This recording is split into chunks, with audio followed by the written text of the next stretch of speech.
Γεια σας. Θα σας παρουσιάσω το σενάριο με τίτλο «Η ηρωική έξοδος του Μεσολογγίου μέσα από έργα τέχνης». Το δημιούργησα για τους μαθητές της 6ης τάξης και ο στόχος ήταν να βοηθήσουμε τα παιδιά μέσα από αυτό το σενάριο να προσεγγίσουν το ιστορικό γεγονός μέσα από διαφορετικές μορφές τέχνης, να μάθουν να διαβάζουν διάφορες μορφές πηγών, οπτικές, γραπτές, ακουστικές, τραγούδι, ποίηση, ζωγραφική, και να μπορέσουν να μάθουν μέσα από τον τρόπο που αποτυπώνεται ένα ιστορικό γεγονός σε ένα έργο τέχνης. Το συγκεκριμένο σενάριο χρειάζεται 4 με 5 ώρες και ιδανικό θα ήταν να πραγματοποιηθεί την ίδια μέρα. Για παράδειγμα, να χρησιμοποιήσουμε 2 ώρες γλώσσας και 2 ιστορίες και να το κάνουμε συνεχόμενα. Τα παιδιά πρέπει να είναι χωρισμένα σε ομάδες των 3 ή 4 ατόμων και μπορούν είτε να είναι στην αίθουσα πληροφορικής του σχολείου, ώστε η κάθε ομάδα να χειρίζεται έναν υπολογιστή, είτε και στο εντάξει, χωρισμένα σε ομάδες και η κάθε ομάδα να έχει ένα τάμπλετ. Το συγκεκριμένο σενάριο ακολουθεί την ομαδοσυνεργατική βιωματική μέθοδο. Θα ξεκινήσω σύντομα να περιγράφω τις δραστηριότητες. Η πρώτη δραστηριότητα αφόρμησης είναι πάρα πολύ σύντομη. Προβάλλουμε στα παιδιά στο βίντεο προβολέα την εικόνα από αυτό το έργο τέχνης με θέμα η επίθεση του Ιμπραήμ στο Μεσολόγγι και τους ζητάμε να θυμηθούν, να φέρουν στο μυαλό τους τι έχει προηγηθεί. Ήδη έχουν γνωρίσει την ιστορία, την Επανάσταση ως τώρα, γνωρίζουν την πρώτη πολιορκία του Μεσολογγίου, οπότε σύντομα θυμόμαστε, φέρνουμε στο μυαλό μας πού βρισκόμαστε και καταλαβαίνουμε ότι θα συζητήσουμε για τη συνέχεια, για τη δεύτερη πολιορκία του Μεσολογγίου. Στη συνέχεια τους προβάλλω στην οθόνη το στίχο «Τα μάτια μου δεν είδαν τόπον ενδοξότερον από τούτο το αλωνάκι» και τους ρωτάω γιατί άραγε ο ποιητής παρουσιάζει το Μεσολόγγι ως αλωνάκι και γιατί το παρουσιάζει ως ένδοξο. Τι άραγε να έγινε? Σε αυτό το σημείο τους έχω δώσει ένα φύλλο εργασίας όπου ακολουθώντας το σύνδεσμο μπαίνουν στη Wikipedia και μαθαίνουν τι είναι ελόνι. Έχει και ένα έργο τέχνης, μια οπτική πηγή του ζωγράφου που έχει ένα σχέδιο του Μεσολογγίου και μάλιστα αυτή η πηγή είναι και ψηφιακή, δηλαδή τα παιδιά βάζοντας τον κέρσορα πάνω στην εικόνα θα δουν κάποια πράγματα που είναι Ιμπραήμ και οι στρατιώτες του που βρίσκονται Μεσολογγίτης και ούτω καθεξής. Και του ζητάω να συζητήσουν στην ομάδα τι κοινό έχει το αλόνι με το Μεσολόγγι, τι είναι αυτό που έκανε τον ποιητή να το περιγράψει, να το παρουσιάσει με αυτόν τον τρόπο και να φέρουν στην ολομέλεια τις απόψεις τους. Στη συνέχεια πάμε στην τρίτη δραστηριότητα, η οποία είναι και αρκετά απαιτητική, πιο δύσκολη του σεναρίου. Τους δίνω το φύλλο εργασίας στο δεύτερο, στο οποίο έχει ερωτήσεις, έχει βασικά γραπτές πηγές. Οι πρώτες δύο είναι 2 πηγές του βιβλίου.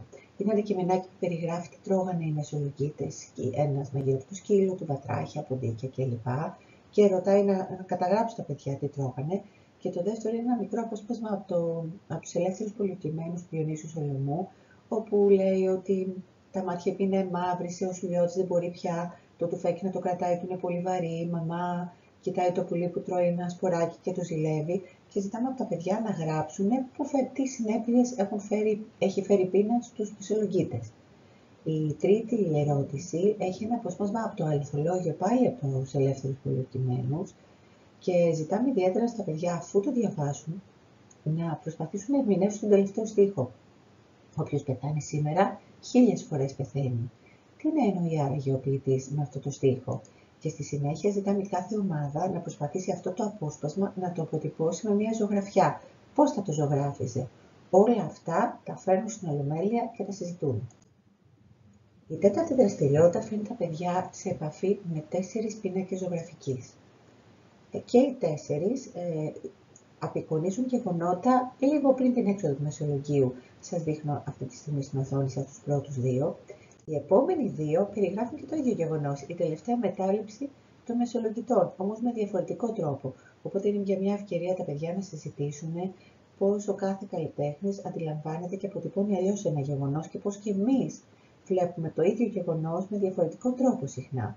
Μέσα από αυτές τις εικόνες ζητάμε από τα παιδιά να σκεφτούν τι γίνεται, τι συμβαίνει, τι συναισθήματα τους προκαλεί αυτό και να τα συζητήσουν. Αμέσως μετά τους ζητάμε να χρησιμοποιήσουν το λογισμικό Inspiration και να φτιάξουν ένα μικρό ενοιολογικό χάρτη με βάση αυτά που διάβασαν και είδανε στις προηγούμενες δραστηριότητες, με τις συνθήκες που συμβαίνουν στο Μεσολόγγι λίγο πριν την έξοδο. Δεν λέμε ακόμα τη λέξη έξοδο, τα παιδιά δεν γνωρίζουν τι θα γίνει, οπότε καταγράφουν πείνα, θάνατος, αρρώστιες, εξάντληση κλπ. Παρουσιάζουμε και τους ενοιολογικούς χάρτες και τώρα είναι η ώρα να κάνουμε έναν θεατρικό αυτοσχεδιασμό, αφού ακούσουμε και μια ακουστική πηγή, δηλαδή ένα τραγούδι. Τους βάζουμε λοιπόν να ακούσουν το Χάραμα Επήρα, να το ακούσουν το τραγούδι, στο βιντεοπροτζέκτορα το βάζω, να το ακούσουν όλοι μαζί και τους ζητάω να κλείσουν τα μάτια τους και να προσπαθήσουν να φανταστούν τι συναισθήματα θα προκαλούσε αυτό το τραγούδι σε κάποιον που ήταν μέσα στο Μεσολόγγι εκείνη την περίοδο. Αμέσως μετά, η κάθε ομάδα πρέπει να κάνει ένα θεατρικό αυτοσχεδιασμό. Θα πάρουν ρόλους μεσολογγιτών. Γνωρίζουν την κατάσταση, δεν υπάρχει φαγητό, έχουν τελειώσει τα πολυμορφώδια, οι εχθροί είναι από παντού, ελπίδα κάποιος να έρθει να λύσει την πολιορκία δεν φαίνεται. Οπότε του ζητάω ένας να παίξει το ρόλο του στρατιώτη, άλλος να είναι ένας γέροντας ή ένας τραυματισμένος, μία μητέρα, ένα παιδί και βρίσκονται μέσα στο Μεσολόγγιο και συζητάνε και προσπαθούν να βρουν λύσεις. Αφήνω τα παιδιά να κάνουν κάποια μικρή συζήτηση 5-10 λεπτά και στη συνέχεια όλες αυτές τις προτάσεις, τις ιδέες που πιθανόν να διατύπωσαν, τις αναφέρουμε στην τάξη.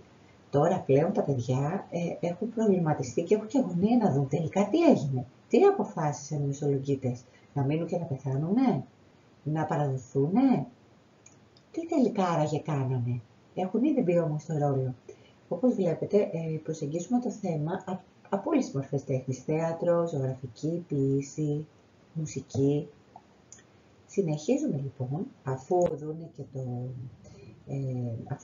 κάνουν και το θεατρικό αυτοσχεδιασμό, στην έκτη δραστηριότητα στην οποία θα μάθουν τι έγινε. Δεν θα τους το πούμε όμως, θα τους δώσουμε 3 πίνακες ζωγραφικής και μία πηγή.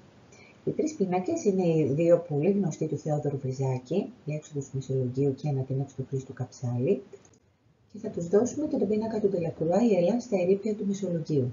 Θα αφήσουμε την κάθε ομάδα να συζητήσει πάνω στους πίνακες τι άραγε να έγινε. Επίσης θα τους δώσουμε και την ψηφιακή πηγή από το φωτόδεντρο, εδώ την πηγή Γ, η οποία περιγράφει τον αντίκτυπο που είχε ήδη στις άλλες του Μεσολογγίου στους Ευρωπαίους. Τα θεατρικά έργα που παίχτηκαν και ούτω καθεξής. Με βάση αυτά τα 4 στοιχεία συζητάμε στην τάξη τι έγινε. Εδώ θα χρειαστεί ο δάσκαλος να συμπληρώσει κάποια κενά, κάποια πράγματα που τα παιδιά δεν θα μπορέσουν ίσως να τα φανταστούν, αλλά σε μεγάλο βαθμό τα παιδιά θα βρούνε και θα αντιληφθούν στη συζήτηση τι έγινε τελικά. Οπότε σε αυτό το σημείο έχουμε ολοκληρώσει τη διδασκαλία του σεναρίου και πάμε σε μια δραστηριότητα αξιολόγησης που είναι διπλή. Αρχικά δίνουμε στα παιδιά το σύνδεσμο για ένα Padlet, το βάζουμε στην ηλεκτρονική μας τάξη, για παράδειγμα στην Κυψέλη στην Εμή, και τους ζητάμε να γράψουν στο σπίτι τους συναισθήματα, σκέψεις, τι ένιωσαν, τι πιστεύουν για το ιστορικό γεγονός με το οποίο συζητήσαμε. Στη συνέχεια, εδώ βλέπετε κάποια πράγματα που μπορούν να γράψουν. Στη συνέχεια τους ζητάμε κάτι λίγο δύσκολο, αλλά θέλουμε να δούμε και τα παιδιά αν μπορούν πλέον να ερμηνεύσουν και να διαβάσουν μια άγνωστη για αυτούς πηγή. Τους δίνουμε ένα φύλλο εργασίας, το οποίο δείχνει μία ζωγραφιά, ένα έργο τέχνης, εμπνευσμένο από την πολιορκία του Μεσολογγίου, το οποίο όμως δεν αναφέραμε καθόλου. Εδώ είναι μια γυναίκα, κρατάει το νεκρό όπως φαίνεται παιδί της, έχει ένα σπαθί το οποίο είναι ματωμένο, ίσως να σκότωσε ίδια το παιδί της, και τους ζητάμε στο σπίτι να γράψουνε γιατί άραγε ο καλλιτέχνης γράψει αυτή την εικόνα. Τι πιστεύετε ότι θέλει να πει, τι συναισθήματα σας προκαλεί. Με αυτή την δραστηριότητα ολοκληρώνουμε και την αξιολόγηση του σεναρίου. Μπορούμε να κάνουμε αρκετά πράγματα ανάλογα με το ενδιαφέρον των παιδιών. Καλό θα ήταν να πάμε στην Εθνική Πινακοθήκη, αν μένετε στην Αθήνα, το σχολείο είναι στην Αθήνα, για να τα δούμε από κοντά τα παιδιά. Θα μπορούσαμε να παρουσιάσουμε τη γιορτή της 25ης Μαρτίου με αυτή τη λογική, παρουσιάζοντας έργα τέχνης και ούτω καθεξής. Σας ευχαριστώ πολύ. Γεια σας.